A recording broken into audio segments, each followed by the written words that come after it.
사도 바울은 데살로니가라는 곳에서 단지 3주간, 3주, 3번의 안식일만 머물면서 전도했습니다. 하지만 하나님의 은혜로 그 지역에 있는 경건한 헬라인들이라면 아직 예수는 믿지 않았지만 유대교의 그 경건한 모습을 부러워하고 아마도 유대교로 개종한 사람들이었을 거라고 생각돼요. 그런 사람들이 그 당시에 의외로 많이 있었거든요. 그들을 비롯해서 적지 않은 귀부인들까지도 그가 전하는 예수 그리스도 또 천국 복음을 믿게 되는 아주 놀라운 결실을 얻게 되었습니다. 그런데 그런 모습을 보고 자기네들의 영향력이 축소된 사람들이 있었죠. 유대인들이 몹시 화가 나서 거칠게 좀 심하게 공격하는 바람에 하는 수 없이 그는 베레아라는 곳으로 떠나갈 수밖에 없었습니다. 베레아로. 그럼에도 불구하고 그는 그 후에 들려온 소식을 통해서 데살로니가 교회 성도들 그들의 믿음이 오늘 우리 읽은 말씀도 있듯이 그저 좋은 정도가 아니라 다른 교회들, 다른 지역에 있는 많은 교회들이 본을 삼을 정도로 아주 모범적으로 그렇게 믿음이 성장했다는 소식을 듣고 하나님 앞에 크게 감사하고 또한 데살로니가 교회 성도들을 아주 극구 칭찬했습니다. 사실 데살로니가 교회 성도들 예수 그리스도를 구주로 영접한 결과 좋은 일만 있었던 건 아니죠. 오늘 말씀 속에서도 여러분들 금방 힌트를 얻었을 거라고 생각되는데 예수 믿은 결과 그 지역에 있는 유대인들로부터 많은 핍박을 받게 됩니다. 고난을 당하게 돼요. 구체적으로 들어보면 황제 숭배를 거부하게 되니까 로마 사람들에게나 헬라 사람들에게나 심지어 유대인들에게도 아주 공격을 심하게 받습니다. 또한 예수 믿기 까닭에 더 이상 우상에게 제사를 드리지 않게 됐어요.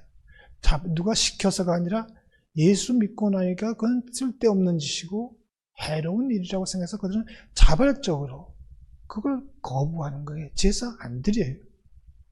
또 제사 드렸던 제물을 먹지 않아요.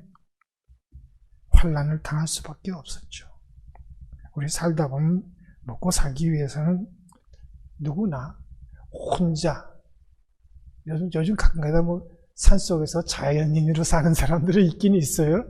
그렇게 어떻게 보면 살 수는 있지만 그게 온전하다고는 볼 수 없죠. 우리가 다 관계를 맺으면서 살다 보면 크고 작은 조직, 공동체, 모임 이런 것이 형성되는데 대체로 그 조직 구성원들하고 함께 행동하는 게 당연한 거죠. 유별나게 굴면 조직에서 따돌림을 받잖아요. 그러니까 그저 웬만하면 좋은 게 좋은 것으로 사는 게 보통 경우예요.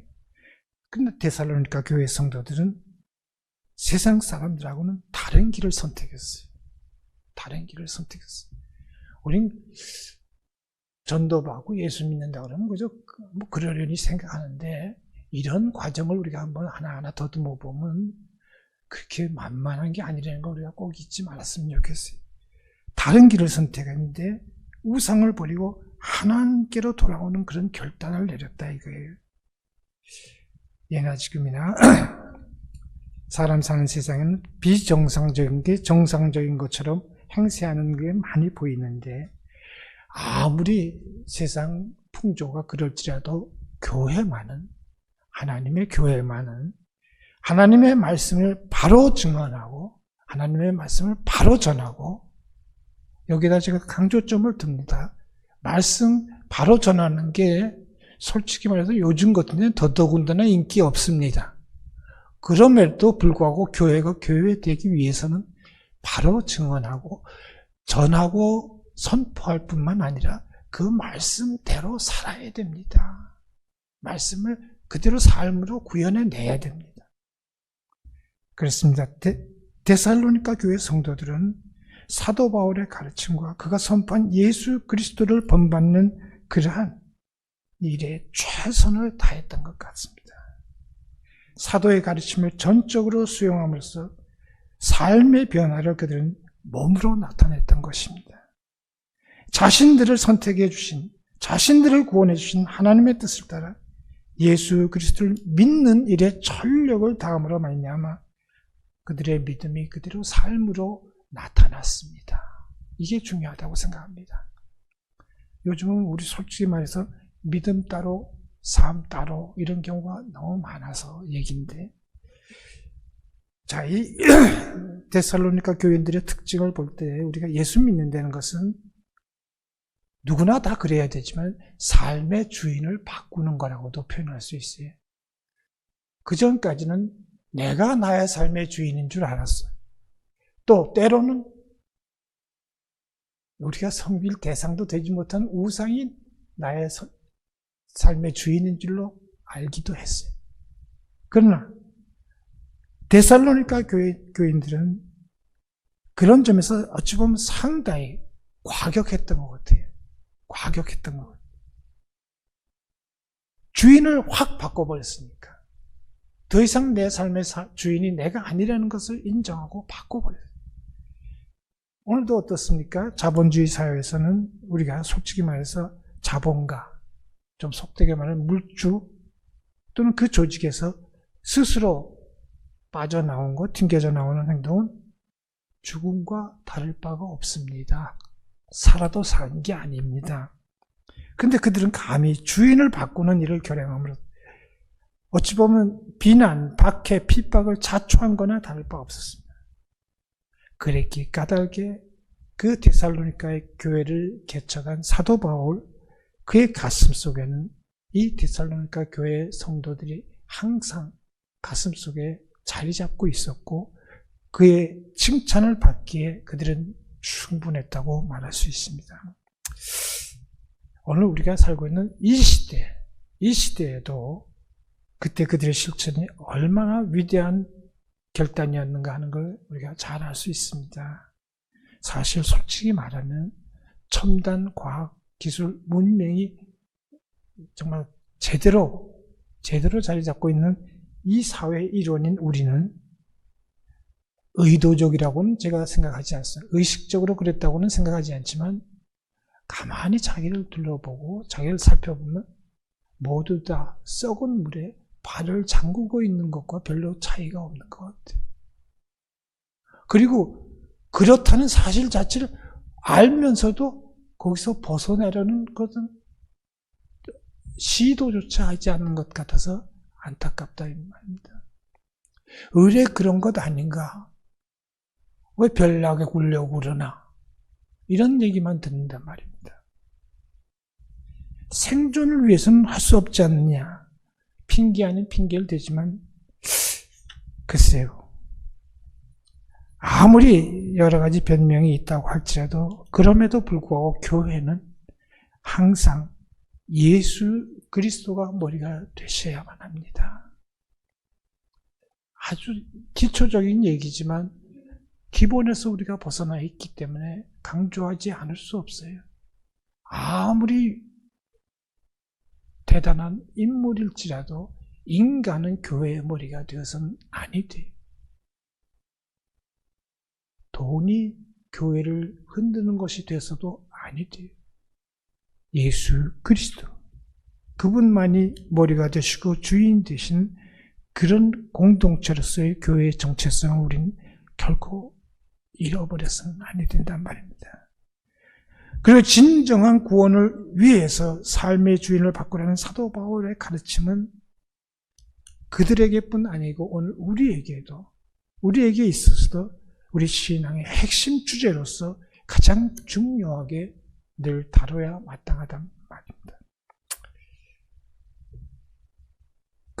데살로니가 교회 성도들은 예수 그리스도를 주인으로 모시고 그분만을 섬김으로 말미암아 주위의 문화와 어찌 보면 저들이 인식하고 있든 인식하지 못하고 있든 상관없이 잘 지내던 그 문화와 사이가 틀어지게 됩니다. 사이가 틀어지게 돼요.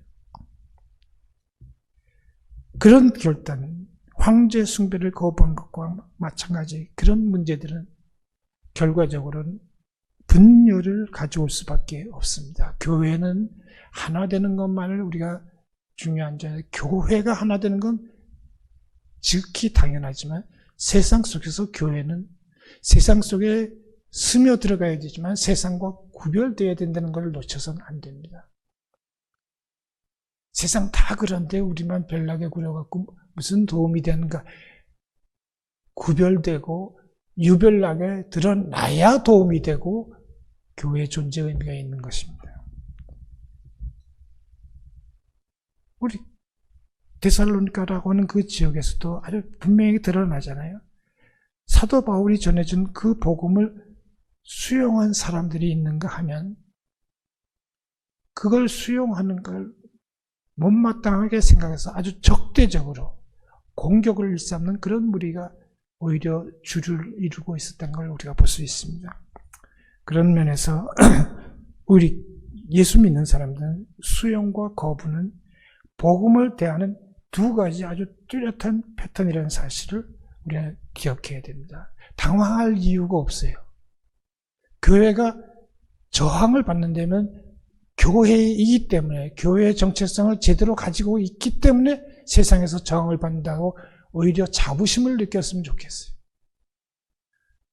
아무 일도 없으면 이건 사실 교회가 맛을 잃은 소금이나 다를 바 없는 거기 때문에 말하는 거예요. 당시 이 교도 문화 속에서 예수 그리스도를 주님으로 고백하는 그런 공동체를 세워나가는 일은 결코 쉽지 않은 과제였습니다. 경우는 좀 다릅니다. 2000년이라고 하는 시간이 이렇게 간격이 있어 그런지 모르지만 요즘 한국 사회에서 교회가 어떤 모습으로 자리매김하고 있습니까? 제가 볼 때는 뭐 급격하게라고 표현하고 싶진 않은데 서서히 낯선 대상으로 교회가 변모되고 있는 거 아닌가 싶습니다. 교회스러운 모습을 점점 잃어버리고 있단 말입니다. 다르게 표현하면 아주 초기였고 아주 작았었지만 교회는 외정시대 때 같은 때 우리 삶의 중심을 하고 있었습니다. 저희 선친이 목회하던 선천이라는 지역에서는 기독교 인구가 10%도 안 되는데도 불구하고 주일날은 모든 상가가 철시를 했다고 합니다. 그만큼 선한 영향력을 끼칠 수 있는 중심이었는데 이젠 거들떠도 안 보고 오히려 거추장스럽게 생각하는 그런 존재가 되고 마는 것 같아서 안타깝기 짝이 없습니다. 우리만이라도 우리부터라도 정신을 바짝 차리고 기도하며 전진해야 될 것입니다. 데살로니가 교회 성도들도 어쩔 수 없이 그 지역에서 색다른 배경을 지닌 유별난 단체, 유별난 모임으로 많은 사람들에게 거부당하는 신세가 되고 말았습니다. 하지만 그들은 그렇다고 해서 포기하지 않았죠. 도시의 다양한 문화와 긴장 상태를 유지하면서도 그들 자신의 믿음의 영역을 확장시켜 나갔습니다.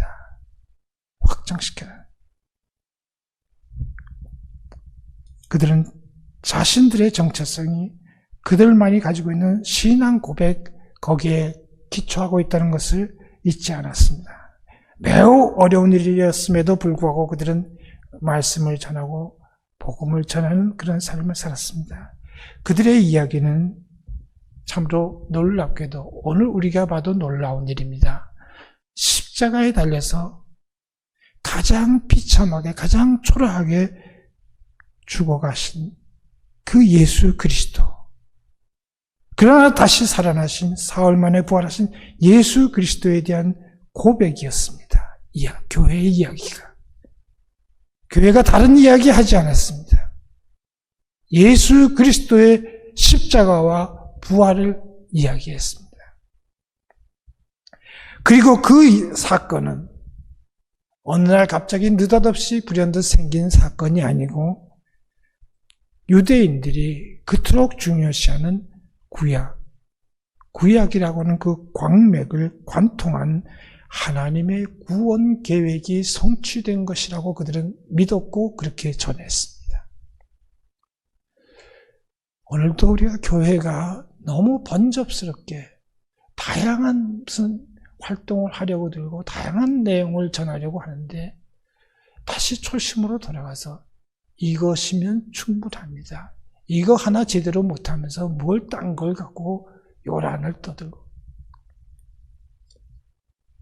교회는 선조들의 구전, 입에서 입으로 전달되는 그 이야기, 위대한 이야기를 믿음의 고백으로 성화시켜서 오늘에까지 이르게 되었습니다. 물론 선조들이 활용한 목소리는 충성스러운 하나님의 일꾼들에 의해서 문서, 성경책으로 작성되게 됩니다. 그들은 어떤 경우에는 암송해서 이 성경이라는 게 그런 점에서도 위대합니다. 믿음의 선조들이 한 일은 이 방대한 것을 암송해서 이렇게 전달했어요. 그것이 문서화되는 건 상당히 오랜 세월 후에 된 겁니다. 그것이 또 다시 편집되는 과정도 있습니다. 또 어떤 때는 노래로, 대표적인 게 우리 시편 같은 거, 노래로 전달해서 그 이야기, 하나님의 구원 계획과 그 계획이 성취된 예수 그리스도 사건을 그렇게 전했습니다. 그것이 전승이 되고 교회를 굳건하게 세우는 기둥들이 되었던 것입니다. 성도들은 신약 성경에 농축되어 있는 복음의 진리에 든든하게 서가지고 순례의 길을 걷는 사람들이라고 말할 수 있을 겁니다. 때문에 오늘 우리도 신약 성경의 그 교회들이 복음 진리를 위해서 헌신하고 충성한 그 사실, 역사적인 사실을 기억하고 그들의 정신을 그대로 재현해내는 것을 우리의 주된 목표로 삼아 나아가야 될 것입니다. 만약 이것이 흐트러지고 이것이 의미 없는 것이 된다고 할 것 같으면 겉으로 볼 때는 제법 그럴싸해 보일지 모르지만 교회는 그렇고 그런 또 하나의 집단이 되고 말 것이기 때문에 하는 말입니다. 그렇고 그런 교회를 가지고는 어떤 역사도 우리가 나타낼 수 없습니다. 근데 오늘의 교회는 이런 걸 모르는 게 아니라 성경의 가르침과 초대교회 성도들의 그 삶의 방식을 압니다. 아는데 흘러간 옛 노래 중얼거리듯이 그렇게 치부해버리는데 문제가 있습니다. 오늘 그렇습니다. 요즘 세상에서는 세상 사람들이 하는 일이 있지만 나름대로 불의, 불법, 부패, 부정 이런 걸 척결하겠다고 그 사슬을 끊겠다고 꽤나 몸부림치고 있습니다. 결과는 지금까지로 봐서는 전에도 그런 일이 계속 있어 왔는데 별로 신통한 결과를 빚지는 못했습니다만 그래도 한번 또 기대해보는 것입니다. 그런데 세상 사람들은 오히려 그러는데 교회라고 한 마당에서 벌어지고 있는 일들은 정말 한심하기 짝이 없기 때문에 안타까운 마음으로 얘기하지 않을 수 없습니다. 이런 식으로 교회가 운영하면서 거룩한 공동체로서 하나님의 뜻을 과연 구현해낼 수 있을런지 의문이 아닐 수 없습니다. 자, 그렇기 때문에 우리 한번 돌아가 봅니다. 그 옛날 데살로니가 교회 성도들의 실천은, 믿음의 실천은 과연 어떠했는가? 사도 바울은 분명히 우리 하나님 아버지 앞에서 끊임없이 기억한다고 말했습니다. 그만큼 누가 봐도 본받을 만한 그런 모습을 보였다는 얘기인데 그들의 믿음의 역사와 사랑의 수고와 우리 주 예수 그리스도에 대한 소망의 인내를 기억한다고. 그래요. 초대교회 성도들의 역사는 오직 믿음에서 출발했다는 사실을 우리는 잠시도 잊어서는 아니 될 것입니다. 오늘 한국 교회도 그들이 가졌던 그런 믿음만 가지고 있다면 하나님 아닌 돈이나 권력다운 그런 것에 마음을 빼앗기고 그런 걸 섬길 수는 없는 겁니다.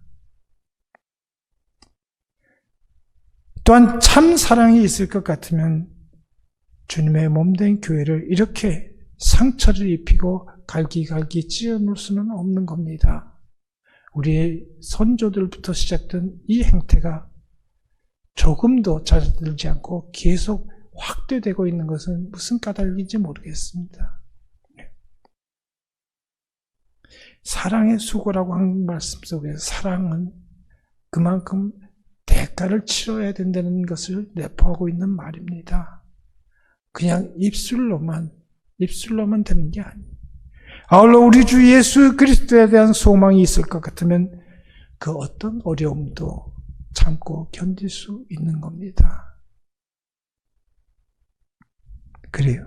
오늘도 병든 한국교회에 요구되는 것은 바로 믿음과 사랑과 소망의 역사, 수고, 인내라는 것 분명히 기억했으면 좋겠습니다. 때문에 그 옛날 데살로니가 교회 성도들의 실천처럼 이제부터라도 다시 한번 힘을 내서 새로운 공동체로 우리는 세워가야 합니다. 다 끝났다고 포기할 것이 아니란 말입니다.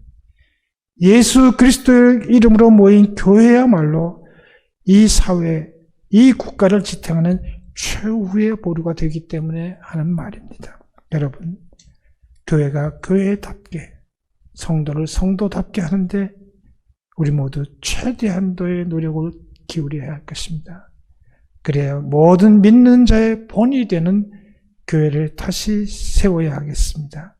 오직 주님의 성령의 도우심을 힘입어 믿음의 역사와 사랑의 수고와 소망의 인내가 구체적으로 나타나는 본이 되는 교회를 세워가는 복되고 충성스러운 주님의 제자들이 다 될 수 있기를 간절히 바랍니다.